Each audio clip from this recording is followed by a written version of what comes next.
Break के बाद आपका एक बार फिर स्वागत है। हम बात कर रहे हैं छत्तीसगढ़ के आने वाले बजट की, पेश होने वाले बजट की, और उसकी तुलना हम पिछले साल के बजट से एक अनुमान लगा रहे हैं कि कैसा हो सकता है। जिस प्रदेश को धान का कटोरा कहा जाता है, जिस प्रदेश में कृषि क्षेत्र बहुत ज़्यादा विकसित हो, उसकी हम बात कर रहे हैं। तो पिछले साल कृषि बजट के तौर पर एक नई परंपरा की शुरुआत करने के बाद इस बार सरकार बजट में किसानों के लिए खास सौगातें भी दे सकती है। माना जा रहा है कि यह बजट किसानों पर फोकस्ड रह सकता है। पेश है एक रिपोर्ट। छत्तीसगढ़ में पिछले साल से शुरू हुए कृषि बजट को इस बार किसानों के लिए बेहद ही खास माना जा रहा है। ये उम्मीद है कि इस बार कृषि बजट का आकार बढ़ाया जा सकता है। पिछले साल कृषि क्षेत्र पर कुल बजट में से 17% का प्रावधान था। इस साल इसमें 25% की बढ़ोतरी की जा सकती है। उम्मीद है कि इस बार के बजट में राज्य सरकार किसानों को सस्ता कर्ज उपलब्ध कराने के संबंध में भी कोई घोषणा कर सकती है। साथ ही किसानों को राहत देने की कोशिश के तौर पर मुफ्त बिजली योजना का दायरा बढ़ाया जा सकता है। जानकारी तो ये भी है कि राज्य सरकार बजट में सिंचाई योजनाओं को प्राथमिकता दे सकती है। जल संसाधन विभाग की माने तो राज्य सरकार ने सिंचाई योजनाओं के बजट में 340.92 करोड़ की वृद्धि का मन बनाया है। साथ ही किसानों को दिए जाने वाला बोनस भी बढ़ाया जा सकता है। जैसा कि बीजेपी ने 2008 में अपने चुनावी घोषणा पत्र में ऐलान किया था कि किसानों को 270 रुपए बोनस दिया जाएगा। हालांकि सत्ता में आने के बाद सरकार ने ऐसा किया भी, लेकिन एक साल में ही 270 रुपए बोनस देकर बंद कर दिया गया, जिससे किसानों में काफी नाराजगी थी। चुनावी साल होने के कारण सरकार किसानों के गुस्से का शिकार नहीं बनना चाहती। यही कारण है कि सरकार फिर से बढ़ी हुई बोनस राशि की घोषणा कर सकती है। ब्यूरो रिपोर्ट, खबर भारती। तो किसानों को बोनस चाहिए और सरकार शायद उनकी इस इच्छा की पूर्ति कर सकती है। इस बार उनकी ये ख्वाहिश पूरी कर सकती है। हमारे साथ उमेश जेठी जी जुड़ गए हैं, एक और नए मेहमान किसान नेता हैं। उमेश जी, स्वागत है आपका खबर भारती पर इस चर्चा में शामिल होने के लिए। उमेश जी, चाउर वाले बाबा की हम बात कर रहे हैं, जो धान का कटोरा है प्रदेश, और वहां चाउर वाले बाबा रमन सिंह कितना ध्यान दे पाए वो कृषि क्षेत्र पर, कितनी ज्यादा राहत मिल पाई किसानों को? किसानों को तो 2.5 लाख हेक्टेयर जमीन का इन्होंने बंदरबांट कर दिया है जी। डैम को बेच खाए इन्होंने। रोगदा डैम 131 एकड़ का रोगदा डैम जो सन 62 में बना था और करीब 70,000 रुपए में उस समय में बना था, उस डैम को इन्होंने वर्धा पावर प्लांट को बेच दिया है। तो उसके ऊपर में अभी कालक पुती हुई है, और इस तरह से इन्होंने करीब करीब 70 पावर प्लांट के लिए एमओयू करके किसानों की 2 फसली जमीन जी, जो आप धान का कटोरे की बात कर रहे हैं, उस धान के कटोरों को ये भीख का कटोरा बना देना चाहते हैं। ये बड़ी दुर्दशा है जी। इस प्रदेश का दुर्भाग्य है कि किसानों के संग में जितना अहित हो रहा है, और किसानों को 2 रुपए किलो चावल देकर नपुंसक और कर्महीन बनाया जा रहा है। ये सबसे बड़ी विडंबना है।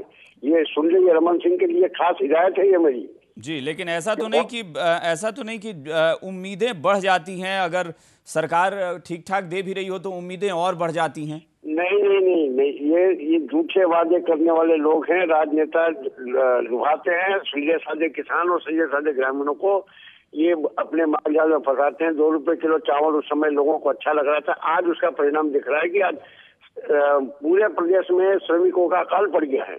चलिए, यानी आप किसान नेता के तौर पर आपको लगता है कि नाइंसाफी हो रही है किसानों के साथ। हम शारदा जी के पास चलते हैं। शारदा जी, यहाँ पर एग्रीकल्चर सेक्टर की जब हम बात कर रहे हैं, तो पिछले बार जो था लगभग 17% बजट का 17% उन्होंने कृषि बजट पर खर्च किया था रमन सिंह ने, और इस बार माना जा रहा है कि उस बजट में 25% तक का इजाफा हो सकता है। तो क्या लगता है कि रमन सिंह ने एग्रीकल्चर सेक्टर को थोड़ा सा नजरअंदाज किया या उसका नुकसान हुआ? किस तरीके से देख रही हैं? जी, इसके लिए जब बजट सरकार ने हमें जब दिया है छत्तीसगढ़ को, और अभी हमारे भाई ने जो आंसर दिया था वो मुझे इतना अच्छा लग रहा है, क्योंकि वो एकदम सही सटीक बात बोल रहे हैं, और जो सरकार ने हम लोगों के लिए इस तरह से किया है वो गलत है। मैं इनका समर्थन तो करती हूँ, लेकिन इसके साथ ये है कि जब सरकार कृषि के लिए इतना बढ़ावा दे रही है हमको, तो इसका जो बजट है वो उन्होंने अपने हिसाब से रखा है, तो कुछ सोचा ही होगा। लेकिन इसको बढ़ा करके और किसानों को जो लोन दे रहे हैं उसको और कम करा जाए। चलिए ठीक है, रमेश जी का रुख करते हैं। रमेश जी, उमेश जी ने जो कहा, उमेश जेठी साहब किसान नेता हैं, उनका कहना है कि चाउर वाले बाबा का जादू नहीं चल पाया, किसान जो है वहां बहुत ज्यादा परेशान है, बहुत दुखी हैं। आपको लगता है कि प्रदेश में ऐसी स्थिति आ गई है? नहीं साहब, मैं थोड़ा सा सहमति नहीं देता हूं जी, क्योंकि कृषि विकास के लिए जो सरकार के श्लाघनीय प्रयास है, हमको बैलेंस चलना चाहिए। और कृषि के लिए यदि अच्छे प्रयास हैं, धान का कटोरा यदि छत्तीसगढ़ है, तो इसका मतलब कृषि के लिए प्रयास किए गए हैं। लेकिन आवश्यकता इस बात की है कि किसानों के दुख दर्द की ओर देखने वाला बजट होना चाहिए। अभी अन्य राज्य सरकारों ने क्या करा है कि किसानों को ऋण के मामले में 1% ब्याज पर या कर मुक्त ऋणों का वितरण किया है। वास्तव में यदि किसान ऋण में जन्मता है, ऋण में जीता है, ऋण में मरता है, तो आज की जो सरकारें हैं उनको इस बात का ध्यान रखना चाहिए कि किसान अपने पैरों पर खड़ा हो सके। इसलिए इस बात की आवश्यकता है कि किसानों की जो बुनियादी आवश्यकता है, उनको खाद की आवश्यकता है, सिंचाई की आवश्यकता है, टेक्नोलॉजी की आवश्यकता है, तो इसके बारे में सरकार सतर्क रहे और बजट में इसके प्रावधान हो। जी बिल्कुल, राजीव जी, आप कितना इत्तेफाक रखते हैं कि रमन सरकार ने क्या तकनीक पर ध्यान दिया है, आधुनिक तकनीक पर कृषि के क्षेत्र में? देखिए, दो तीन चीज़ें हैं। एक तो ये है कि 1% ब्याज दर पे किसानों को वहाँ 1% पर वहाँ ब्याज दिया जा रहा है। प्रदेश में भी लोन मिल रहा है जी। रही दूसरी बात कि किसानों की तकनीक की जो आप बात कर रहे हैं, तकनीक है, रकबा बढ़ाने की बात है, सिंचाई की बात है, ये तमाम चीज़ें जो हैं ये अलग अलग इंफ्रास्ट्रक्चर के साथ डेवलप होता है। और किसानों के एक ओवरऑल जो मोटिवेशन जिसको कहा जाए कि मोटिवेशन के लिए जो काम होना चाहिए था, उस काम की कमी वो नज़र मुझको भी आती है कि वो एक मोटिवेशन नहीं है। पहला पूरा का पूरा जो 8 या 9 साल रहा इस सरकार का, वो मुख्यतः औद्योगिक विकास पर फोकस रहा। लेकिन कृषि के विकास की जो बात की जाए, जिस प्रकार होना चाहिए थी वो नहीं हुई। और उसके लिए अगर हम ऋण माफ करते हैं या हम बोनस देते हैं या और किसी प्रकार के लुभावने वादे करते हैं, तो ये एक नहीं राजीव जी, इसको इस तरीके से देखें कि जो एक शब्द है ढांचागत विकास की हम बात करते हैं, तो वहां ये भी देखना होगा कि वो प्रदेश जो था पहले किस जगह पर था। वहां से अगर इंफ्रास्ट्रक्चर डेवलप करने के लिए जाहिर तौर पर एग्रीकल्चर सेक्टर की बजाय इंफ्रास्ट्रक्चर सेक्टर पर ज्यादा फोकस करना शायद एक बाध्यता भी थी उस वक्त सरकार की। जी, हो सकता है। लेकिन हाँ, मैं वही कह रहा हूँ, ढांचागत के तरीके से अगर उस पर फोकस, कृषि पर भी अगर फोकस किया जाता तो आज इस राज्य में कृषि, देखिए किसानों की आत्महत्या की खबरें भी आती हैं। ये खबरें क्यों आ रही हैं, कैसे आ रही हैं, इस पे हम अभी यहाँ डिस्कस करने नहीं बैठे हैं, ना मैं करना चाहता हूँ। लेकिन ऐसी चीज़ें भी हो रही हैं। तो क्या ये ऋण के बोझ के कारण है या किसी असामयिक, जिस प्रकार अतिवृष्टि या अनावृष्टि की बात है, या कुछ और है? इन चीज़ों को यानी सीधे तौर पर यह कहें कि आंकड़ों की बजाय हकीकत पर जाना होगा। बिल्कुल। सिर्फ 17% या 20% बजट का हिस्सा अगर आप एग्रीकल्चर सेक्टर को देते हैं तो इससे मायने नहीं रखता है। योजनाएं कितने सही तरीके से किसानों तक पहुंच रही हैं, ये बहुत मायने रखता है। चलिए हम बता दें कि केंद्र सरकार की तर्ज पर राज्यों में मुख्यमंत्रियों के नाम से भी कई सारी योजनाएं चलाई जाती हैं। छत्तीसगढ़ की बात करें तो वहां भी ऐसी कई योजनाएं चल रही हैं जो मुख्यमंत्री के नाम से हैं। तो आइए एक नजर डालते हैं उन योजनाओं पर। केंद्र में प्रधानमंत्री के नाम पर चल रही महत्वपूर्ण योजनाओं की तर्ज पर प्रदेशों में मुख्यमंत्री के नाम से भी योजनाएं चलती हैं। छत्तीसगढ़ में भी इस तरह की कई योजनाएं चल रही हैं। एक नजर डालते हैं मुख्यमंत्री के नाम से चल रही योजनाओं और उन पर 2012-13 के वित्तीय वर्ष में खर्च होने वाली रकम पर। मुख्यमंत्री ग्राम सड़क एवं विकास योजना। नक्सल प्रभावित प्रदेश और आदिवासी बहुल प्रदेश छत्तीसगढ़ में विकास एक बड़ी चुनौती थी। विकास के लिए दूरस्थ इलाकों तक पहुंच बनाना जरूरी था। मुख्यमंत्री की इस योजना ने गांवों को शहर से जोड़ा। इसके लिए 2012-13 के बजट में 750 करोड़ की भारी भरकम राशि रखी गई। मुख्यमंत्री ग्राम गौरव पथ। गांवों के विकास की दिशा में छत्तीसगढ़ सरकार का ये एक और महत्वपूर्ण कदम है। इस योजना के लिए खुद वित्त मंत्री की भूमिका में रहे रमन सिंह ने पिछले बजट में 250 करोड़ रुपए का प्रावधान रखा। मुख्यमंत्री शहरी विद्युतीकरण योजना। छत्तीसगढ़ एक वन प्रदेश है और नक्सल समस्या भी काफी है। सरकार ने विकास के लिए ऊर्जा पर जोर दिया और शहरों में बिजली की व्यवस्था सुनिश्चित करने के लिए 25 करोड़ की राशि स्वीकृत की। मुख्यमंत्री बाल भविष्य सुरक्षा योजना। ये योजना विशेष तौर पर नक्सल हिंसा से प्रभावित बच्चों की शिक्षा की व्यवस्था से जुड़ी हुई है। प्रदेश में शिक्षा पर जोर देने के मकसद से ऐसे बच्चों के लिए 1 करोड़ 80 लाख रुपए सरकार ने अपने खजाने से दिए। मुख्यमंत्री स्वास्थ्य बीमा योजना, गरीबी रेखा से नीचे वालों के साथ साथ APL यानी गरीबी रेखा से ऊपर वालों के स्वास्थ्य बीमा योजना के लिए रमन सरकार ने वित्त वर्ष 2012-13 में 16 करोड़ रुपए की व्यवस्था की। मुख्यमंत्री शहरी स्वास्थ्य कार्यक्रम योजना, प्रदेश के शहरी इलाकों में स्वास्थ्य सुविधाओं के लिए भी पिछले बजट में एक अलग राशि की व्यवस्था की गई। इसके लिए 5 करोड़ रुपए रखे गए। मुख्यमंत्री उच्च शिक्षा ऋण अनुदान योजना, छत्तीसगढ़ के युवाओं को उच्च शिक्षा मिले, इस पर रमन सरकार ने विशेष ध्यान दिया। प्रदेश में इसके लिए शिक्षा ऋण देने में भी कोताही नहीं बरती गई। इस योजना के तहत पिछले बजट में 1 करोड़ का फंड रखा गया।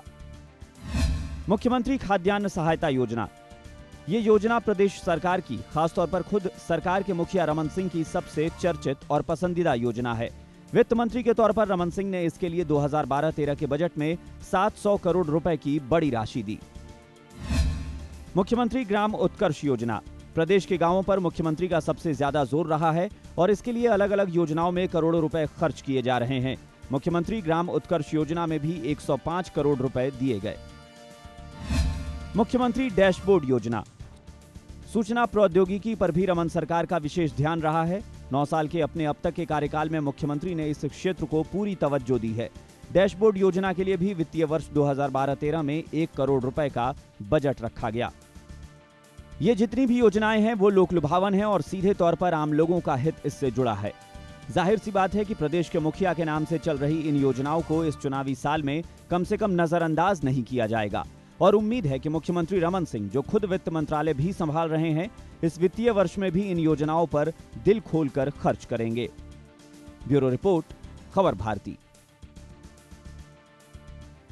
तो मुख्यमंत्री के नाम से योजनाएं चल रही हैं और इस बार इस चुनावी साल में जाहिर तौर पर इन योजनाओं पर पैसे खर्च किए जाएंगे, ये तय माना जा रहा है। इस वक्त हमारे साथ छत्तीसगढ़ राज्य वित्त आयोग के सदस्य अशोक पारीख जी जुड़ गए हैं, उनसे बात करते हैं। अशोक जी, स्वागत है आपका खबर भारती पर। जी अशोक जी, वहां अगर छत्तीसगढ़ की हम बात करें, बजट की बात करें, तो पिछले साल जो बजट था 2012-13 का, उस पर अगर एक नजर डालें तो क्या अनुमान लगाया जा सकता है? इस बार का बजट किस तरह का हो सकता है, क्या आकार हो सकता है? इस बार का बजट निश्चित रूप से बड़े आकार का होगा और ये कोशिश होगी, मैं समझता हूँ कि इससे आम आदमी को राहत पहुंचे। जी, ये कोशिश होगी क्योंकि चुनाव का वर्ष है जी, इसलिए निश्चित रूप से कुछ घोषणाएं हो सकती हैं जिससे आम आदमी को राहत पहुंचे। मैं समझता हूं कि बजट में जो भोजन का अधिकार कानून पहली बार छत्तीसगढ़ सरकार बना रही है, जी जी, उसको निश्चित रूप से सम्मिलित किया जाएगा। तो माना जाए कि इस बजट के बाद सरकार पर वित्तीय बोझ बढ़ेगा और सरकार का मुनाफा शायद घटेगा। हाँ, वित्तीय बोझ बढ़ेगा और भूख की समस्या के निदान करने के लिए मैं यह समझता हूँ कि एक अच्छा कदम है जी। और दूसरी महत्वपूर्ण बात यह है कि बजट में कृषि और शिक्षा और स्वास्थ्य पर सबसे ज्यादा जोर दिया जाना चाहिए। जी, तो इसको दूसरे तरीके से देखें तो ये विकास पूरक बजट ना होकर एक लोक लुभावन बजट भी होगा।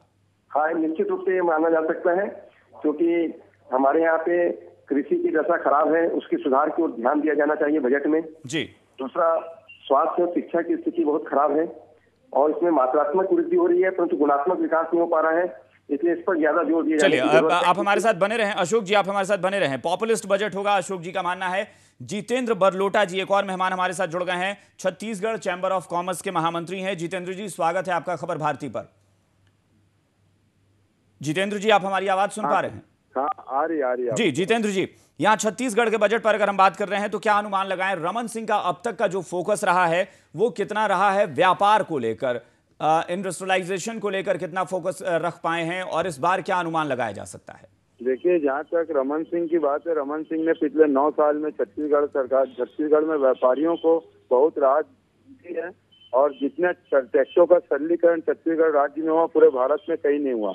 और जहाँ तक इंडस्ट्रीज की बात है, यहाँ पर इन्वेस्टर मीट के माध्यम से पूरे भारत के बड़े बड़े उद्योगपतियों को लुभाने वाली बात की गई और छत्तीसगढ़ में निश्चित ही आगे बड़े बड़े इन्वेस्टमेंट होंगे, इससे छत्तीसगढ़ की जनता को रोजगार के साधन उपलब्ध होंगे। लेकिन अमूमन लोगों का ये मानना रहा है कि छत्तीसगढ़ में इंडस्ट्रियलाइजेशन को लेकर, औद्योगिकीकरण को लेकर बहुत ज्यादा कुछ नहीं हुआ, बातें हुई हैं, ऐसा माना जा रहा है। तो उसको नहीं, अभी जैसे जहाँ तक अभी तक की बात है, अभी छत्तीसगढ़ में जिस प्रकार से एग्रीकल्चर और फूड प्रोसेस पे यहाँ पर डेवलपमेंट की जो बात की गई है, निश्चित ही छत्तीसगढ़ में इससे रोजगार के साधन होंगे और बाहर के जो उद्योगपति यहाँ पर अभी जब इन्वेस्टमेंट मीट में आए थे तो निश्चित ही उन लोग यहाँ के जिस प्रकार की जो भावनाएं थी उससे उनको भी लगता है कि छत्तीसगढ़ में यानी आप अनुमान लगा रहे हैं कि इस बार का जो बजट पेश होगा वो लोक लुभावन के साथ साथ बाजार को भी बड़ा करेगा, आकार बढ़ेगा बाजार का। हाँ, रोजगार के साधन उपलब्ध के अच्छे प्रयास किए जाएंगे, ऐसी हमें उम्मीद है।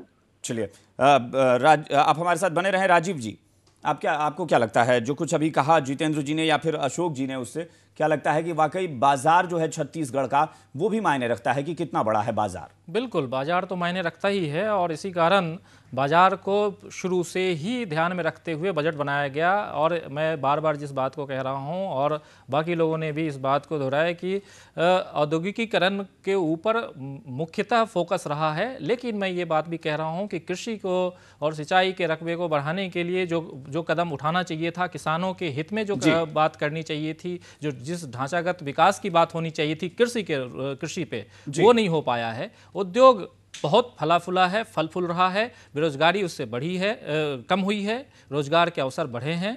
शिक्षा जरूर, शिक्षा में हमको छत्तीसगढ़ प्रदेश को उपलब्धियां हासिल हुई हैं। जी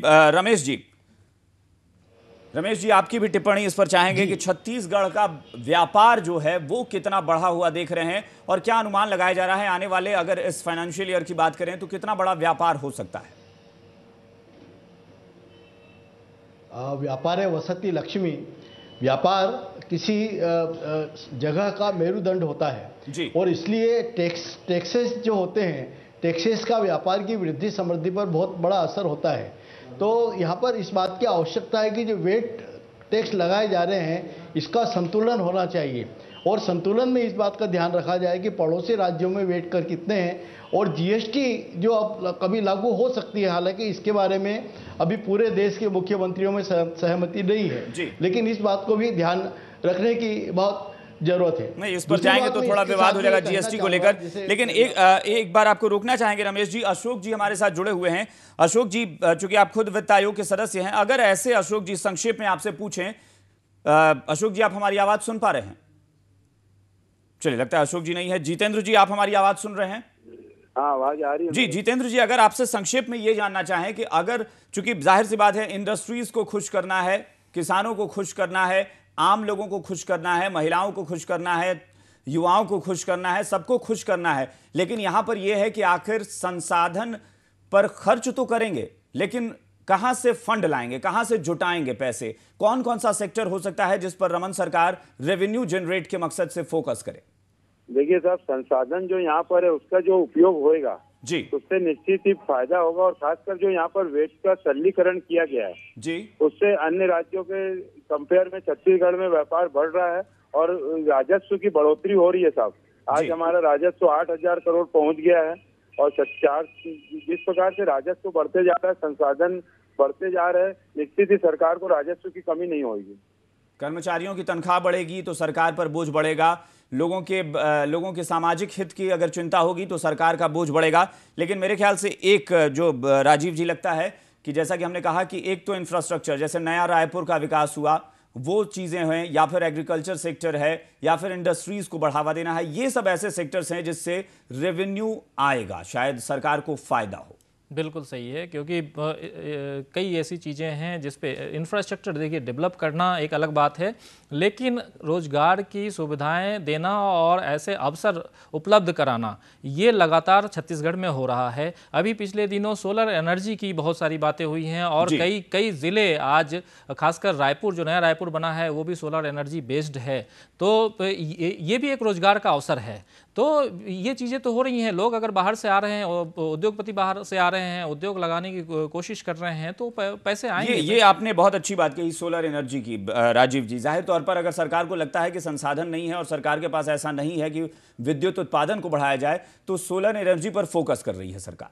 बिल्कुल नहीं, छत्तीसगढ़ देखिए, छत्तीसगढ़ बिजली के मामले में भी काफ़ी प्रचुर वहाँ बिजली उपलब्ध है और छत्तीसगढ़ वहाँ से दूसरे राज्यों को भी बिजली देता है, आत्मनिर्भर हो चुका है। लेकिन कहीं ना कहीं दिक्कत तो है ही, और एक वैकल्पिक ऊर्जा की जो बात हो रही है और उस ऊर्जा के बारे में सोचना तो चाहिए ही, क्योंकि विद्युत जो एक नॉर्मल जो बिजली है उसके उत्पादन की एक प्रक्रिया अलग है और वैकल्पिक ऊर्जा की प्रक्रिया अलग है। और वैकल्पिक ऊर्जा के बारे में अगर छत्तीसगढ़ सोच रहा है तो ये एक बहुत बड़ा कदम है और जिस पे लगातार पिछले 1 साल से काम हो रहा है, तो ये सराहनीय कदम है सरकार की। लेकिन एक बात तो मैं और कहूँगा कि जिस महंगाई की बात लगातार हो रही है इस देश में, पूरे देश में, कि किचन महंगा हो गया, मतलब आपके तो सबसे पहले सिलेंडर की जो बात हो रही थी, सिलेंडर पे जो वैट है, हो सकता है कि इस बजट में उस वैट को कम किया जाए, हो सकता है कि पेट्रोल और डीजल पे जो वैट है उसको कम किया जाए, तो इससे भी सरकार के ऊपर बोझ बढ़ना लाजमी है, बढ़ेगी। एक टिप्पणी हम शारदा जी से भी लेंगे। शारदा जी, यहाँ पर यह भी सवाल उठ रहे हैं कि अगर छत्तीसगढ़ की सरकार विकास पर ध्यान देगी तो उसे व्यापार को भी संतुलन बनाकर चलना होगा, क्योंकि बिना व्यापार के सरकार भी नहीं चल सकती। बजट भी अगर पेश होता है तो व्यापार का ही एक हिस्सा है, क्योंकि उसी से आय और व्यय का संतुलन है। जी, इसके बारे में मैं आपसे कहूँगी कि हमारी सरकार जो है वो नए व्यापार को आने दें, अपने यहाँ इंडस्ट्री लगने दें, और इसके लिए हमारे छत्तीसगढ़ में बहुत सी पड़त ज़मीनें पड़ी हुई है, उसका वो उपयोग करें। लेकिन एक बात को ध्यान रखते हुए, जो किसान खेती कर रहे हैं उस खेत के ऊपर किसी भी तरह का इंडस्ट्री न लगाएं, उससे हमारा कृषि का बैलेंस जो है वो बिगड़ता है। बिल्कुल बिल्कुल। रमेश जी, यहाँ खेती का रकबा बढ़ाने को लेकर भी किसानों की हमेशा शिकायत रही है कि खेती का रकबा नहीं बढ़ाया जा रहा है, बल्कि लगातार रकबा घटता चला जा रहा है। और छत्तीसगढ़ में भी ये समस्या बन रही है अगर औद्योगिकीकरण को बढ़ावा मिलता है तो। बजट में किसानों की इन समस्याओं पर भी सरकार को ध्यान देना होगा।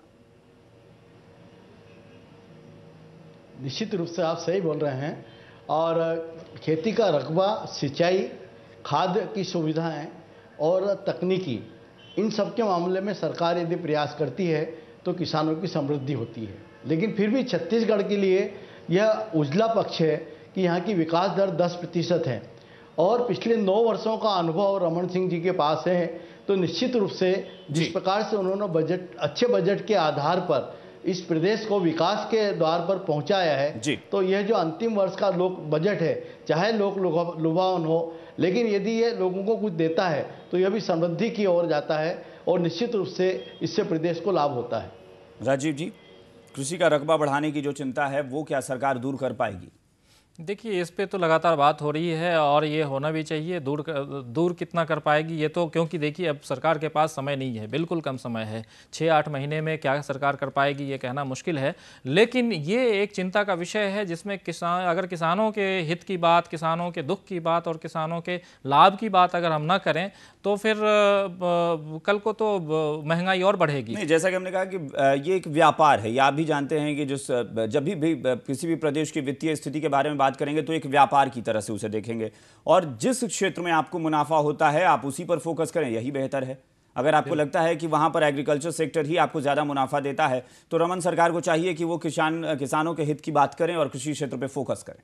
बिल्कुल सही है। इसी कारण तो अगर बजट में देखा जाए तो पिछले साल जो बजट 17% कृषि पे था और इस बार जैसा अनुमान लगाया जा रहा है कि 25% तक होगा बजट का, कृषि पे फोकस होगा, तो ये दर्शाता है कि छत्तीसगढ़ सरकार जो है वो अगले बजट में, मतलब अभी भी अगर पूरे बजट का 25% आप कृषि के ऊपर फोकस कर रहे हैं तो ये अपने आप में एक प्राथमिकता दर्शाता है कि हाँ, कृषि हमारे लिए कितनी प्राथमिकता रखता है। जितेंद्र जी, अगर बजट के आकार की बात करें तो इस बार क्या अनुमान लगा रहे हैं? पिछली बार जो है लगभग 37,500 करोड़ का बजट था, इस बार क्या हो सकता है उसका आकार, कुल आकार बजट का? देखिए सर, बजट का आकार तो बड़ा होगा क्योंकि इस बार चुनाव है, इसलिए सरकार घोषणाएं ज्यादा से ज्यादा करेगी। लेकिन मैं एक चीज आपको और बताना चाहूंगा कि छत्तीसगढ़ में एग्रो और फूड प्रोसेस पे बहुत ज्यादा ध्यान दिया जाएगा इस बार, ऐसी उम्मीद है, क्योंकि छत्तीसगढ़ में जो फूड प्रोसेस है उसमें बहुत ज्यादा संभावना है। सब जो मैं बीच में अपनी जो चर्चा हो रही है उसमें मैं यही आपको कहना चाहूंगा कि फूड प्रोसेस और एग्रीकल्चर और लघु कुटीर उद्योग को जो हम लोगों ने मांग की है कि इसको ज्यादा से ज्यादा आप लोग इसमें संभावनाएं है तो उस पर ध्यान दीजिए, तो सरकार निश्चित ही इसमें देगी तो बजट का आकार 100% बड़ा होगा। आप इससे इत्तेफाक रखते हैं कि छत्तीसगढ़ की सरकार अगर अपने बजट जब भी बजट पेश करती है और उसमें व्यापार को बढ़ावा देने की बात करती है तो उस व्यापार में वो कृषि क्षेत्र को भी जोड़कर चलती है? हाँ, इस बार सब स्पेशल जब बजट पूर्व मीटिंगें हुई सरकार की और अधिकारियों से, तो हम लोगों ने इसी बात पर जोर दिया कि एग्रो प्लस कृषि बेस और फूड प्रोसेसिंग पे जितनी संभावना है यहाँ पर ज्यादा से ज्यादा तलाशी जाए, उससे यहाँ का व्यापार बढ़ेगा, उद्योग बढ़ेगा सर। बिल्कुल, चलिए एक बात तो तय मानी जा रही है, हमारे साथ जितने भी एक्सपर्ट जुड़े हैं वो सब ये बात मानते हैं कि छत्तीसगढ़ की सरकार ने अब तक जो बजट पेश किया है, अगर पिछले बजट से भी हम तुलना करें तो कुल मिलाकर वो बजट ये जरूर कहता है कि एक संतुलन बनाकर चल पाए हैं रमन सिंह ने, चाहे वो अधोसंरचना विकास की बात हो, इंफ्रास्ट्रक्चर की बात हो, या एग्रीकल्चर सेक्टर की बात हो, या फिर बाकी लोक लुभावन घोषणाएं भी हो जिन पर सरकार बोझ उठाती है, सरकार करोड़ों रुपए खर्च करती है, उसके बावजूद एक संतुलन बनाने में कामयाब रहे हैं। फिलहाल आप सभी मेहमानों का बहुत बहुत शुक्रिया हमारे साथ जुड़ने के लिए। हमारे साथ तमाम मेहमान जुड़े और उन सबों ने विस्तार से इस पर बातचीत की। फिलहाल इंतजार करना होगा अब रमन सरकार के इस नए बजट का, यानी 2013-14 का। उम्मीद करना चाहिए कि चुनावी साल में रमन सरकार सबको खुश करने में कामयाब होंगे। नमस्कार।